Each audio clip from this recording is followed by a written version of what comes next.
Assalamualaikum warahmatullahi wabarakatuh. Baiklah, di sini saya akan menjelaskan hasil dari analisa jurnal saya dengan judul Kompres air hangat pada daerah aksila dan dahi terhadap penurunan suhu tubuh pada pasien demam di PKU Muhammadiyah Kutoarjo. Langsung saja ke bagian Piko. Untuk Piko, bagian P penurunan suhu tubuh, I kompres hangat, C tidak ada, dan O terjadi penurunan suhu tubuh. Baiklah, untuk via yang pertama validity. Desain penelitian ini menggunakan penelitian true experiment, to group, pre-post, dan test design.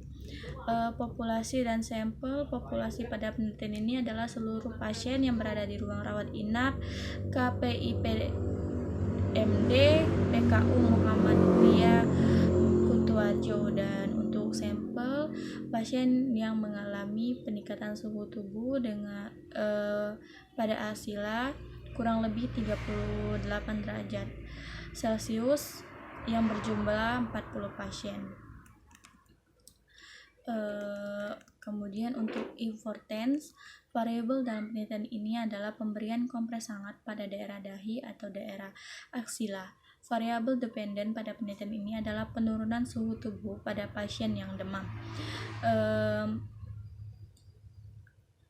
Subjek dibagi menjadi dua kelompok, yaitu kelompok dengan kompres hangat pada daerah dahi dan kelompok kompres hangat pada daerah aksila selama 5-30 menit. Pengukuran diukur sebelum 2-3 menit sebelum dilakukan tindakan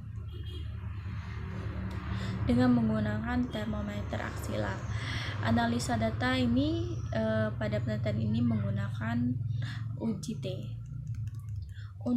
Yang ketiga, applicability. Analisa data dilakukan dengan membandingkan rata suhu tubuh sebelum perlakuan pada pasien yang diberikan kompres air hangat pada daerah aksila dan rata suhu tubuh pada pasien yang demam yang diberikan kompres pada daerah dahi. Menggunakan independent sample t-test. Berdasarkan hasil uji diperoleh penurunan suhu tubuh pada kedua kelompok lokasi kompres, yaitu menunjukkan hasil yang signifikan pada kelompok pasien yang dikompres pada aksila. Rata suhu tubuh sebelum perlakuan adalah 39,02 derajat Celcius dengan rata penurunan yaitu 0,247 sehingga menjadi 38,77 derajat Celcius. Pada pasien yang dikompres pada daerah dahi, rata suhu tubuh sebelum perlakuan adalah 38,68 derajat Celcius, mengalami penurunan sebesar 0,111 menjadi 38,57 derajat Celcius sesudah perlakuan.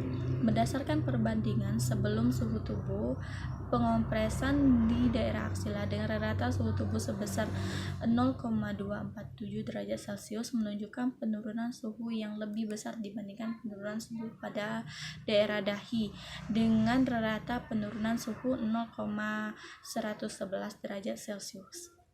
Untuk diskusi, setelah dilakukan perbandingan kedua rata penggunaan UGT diperoleh T hitung sebesar 5,879 dengan p-value sama dengan 0,000 karena P kurang dari 0,05, maka HO ditolak dan HA diterima. Artinya, pada perbedaan secara signifikan pada rata penurunan suhu tubuh pada pasien yang diberikan kompres hangat pada aksila dan pasien yang diberikan kompres air hangat pada daerah dahi. Hal ini menunjukkan bahwa teknik pemberian kompres hangat pada daerah aksila lebih efektif terhadap penurunan suhu tubuh dibandingkan dengan teknik pemberian kompres hangat pada daerah dahi. Hasil penelitian ini juga sesuai dengan teori yang dilakukan oleh Tamsum yang menyatakan daerah ketiak terdapat vena besar yang memiliki kemampuan proses vasodilatif yang sangat baik dalam penurunan suhu tubuh dan sangat dekat dengan otak yang merupakan tempat terdapatnya sensor pengatur suhu tubuh, yaitu hipotalamus. Untuk kesimpulan, berdasarkan hasil penelitian yang dibahas yang telah dipaparkan dan dapat disimpulkan sebagai berikut, bahwa rata derajat penurunan suhu tubuh sebelum dan sesudah dilakukan kompres hangat pada daerah aksila dan pada pasien di ruang rawat inap PKU Muhammadiyah Kutoarjo sebesar 0,247 derajat Celcius. Rata derajat penurunan suhu tubuh sebelum dan sesudah dilakukan kompres hangat pada daerah dahi pada pasien demam di PKU Muhammadiyah Kutoarjo sebesar 0,001 derajat Celcius. Teknik pemberian kompres hangat pada daerah aksial lebih efektif dibandingkan penurunan suhu tubuh dengan teknik pemberian kompres hangat pada daerah dahi. Jadi mungkin itu saja penjelasan dari analisa jurnal yang telah saya lakukan. Saya akhiri. Wassalamualaikum warahmatullahi wabarakatuh.